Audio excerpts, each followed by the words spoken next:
many people already know, K-pop is South Korean pop music, but the book approaches K-pop as a dance style in addition to music. So like a hip hop, jazz, or tango, that is a type of music, but it also refers to dancing.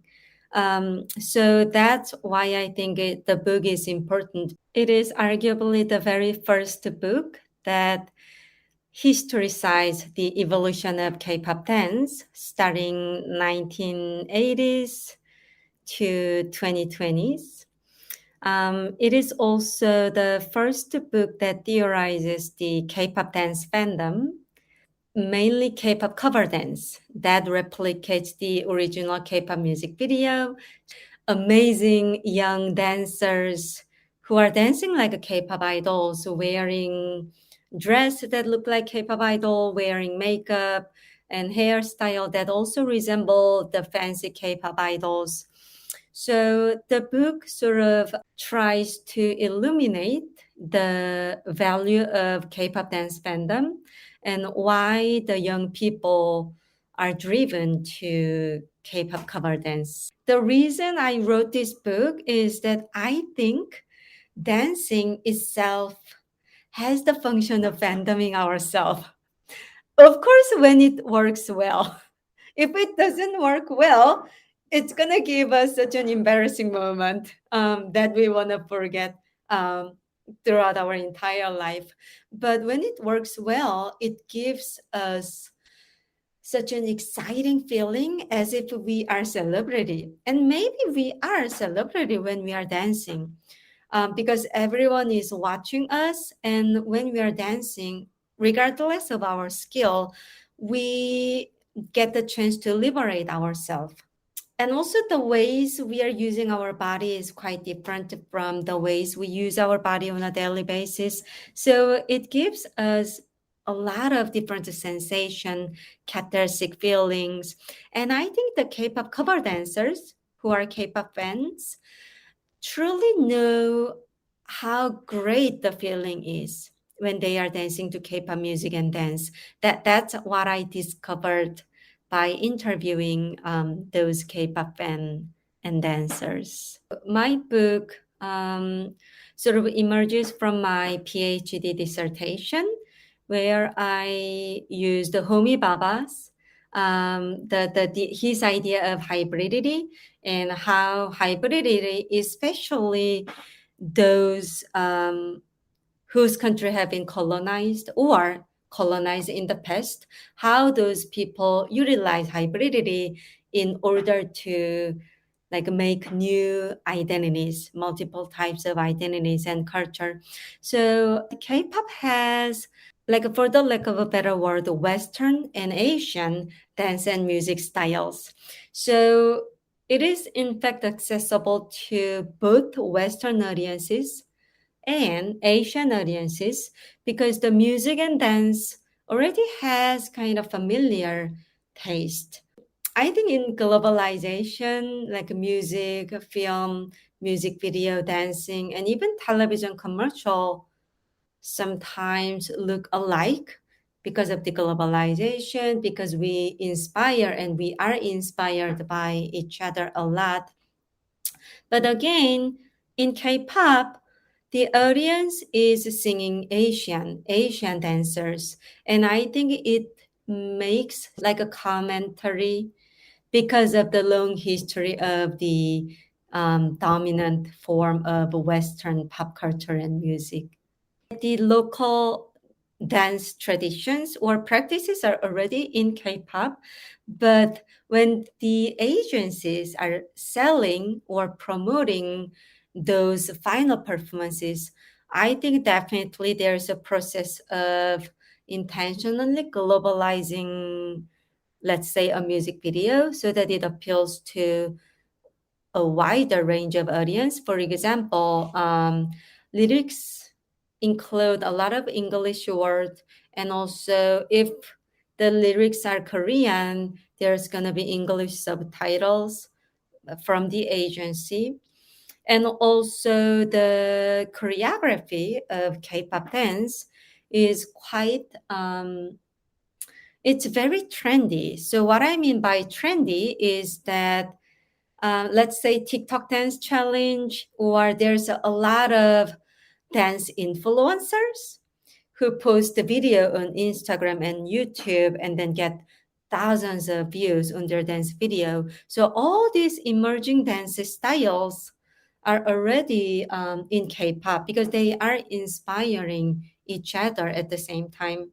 And like the creative process of K-pop dance is that it is not entirely local anymore, because the companies is almost like Apple, who hire the smartest people across the world to create a smartphone.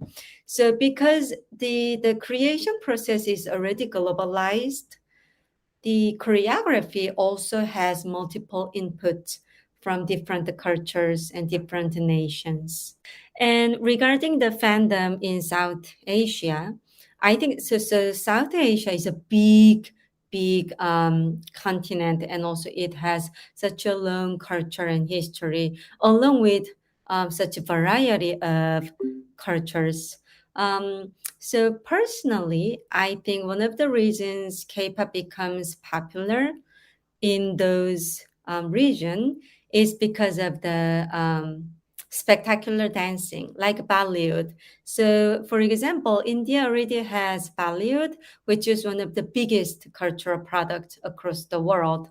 And I think one of the reasons why Bollywood is so mesmerizing the global audiences is that you will be able to see beautiful dancing and singing, almost regardless of the story or the characters.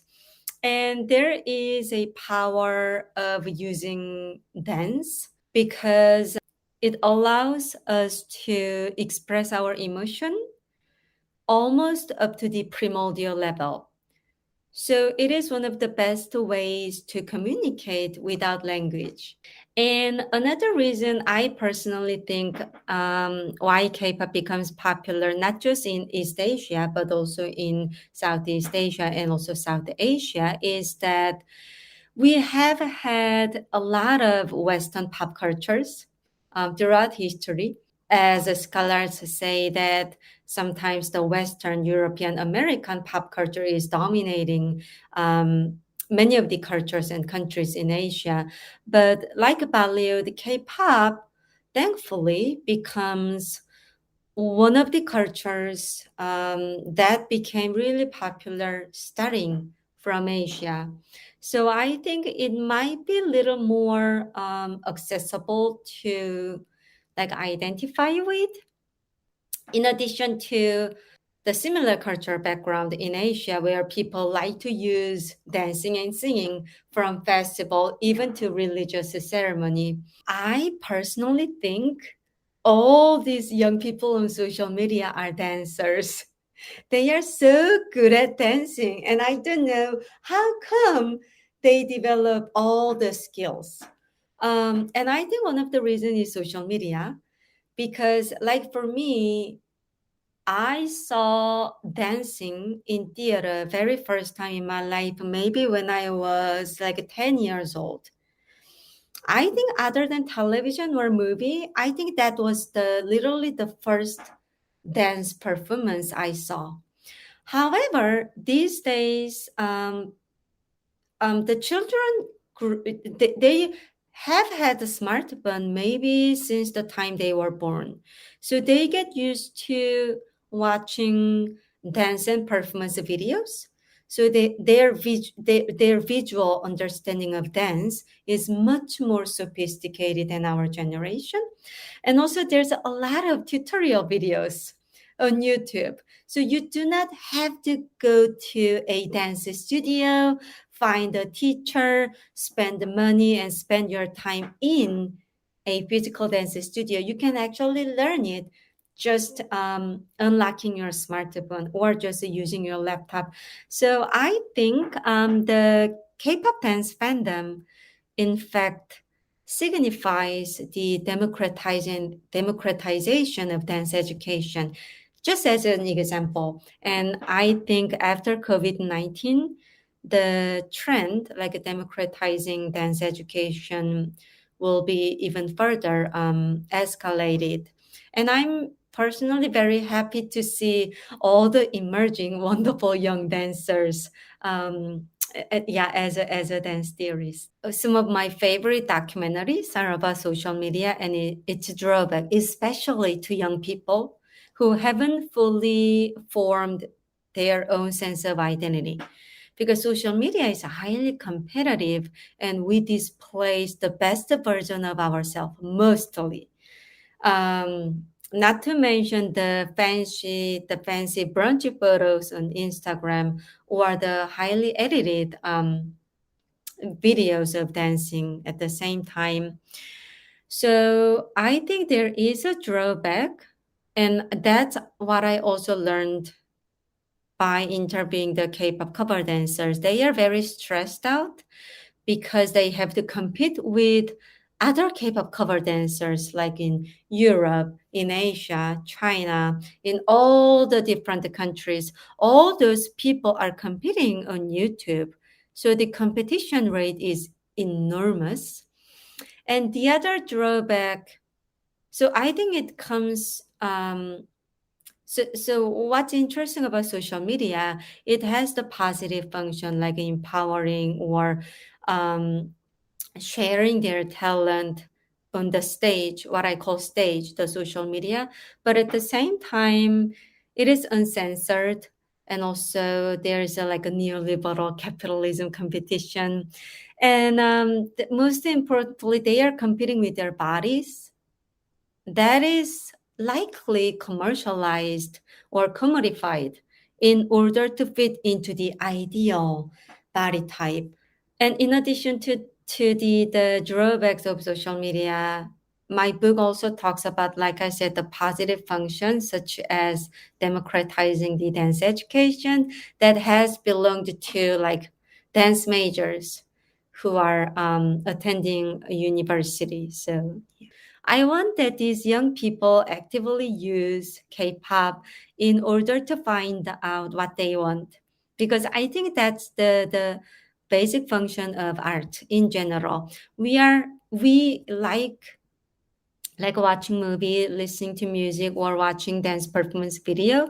Not just they are attractive or beautiful, but also because they teach us who we are and what we want to be or what we want to do. So I hope that K-pop could be a great tool or source to discover who we are. Assuming that some of the readers watching this video could be in India, I really like Bollywood as much as I like K-pop. So I always teach Bollywood in one of my dance history classes because it's titled Dance in World Cultures. So I hope there is in the future more collaboration between Indian scholars and Korean scholars so that we can create like a bigger pan-Asian discourse with the students and faculty and researchers.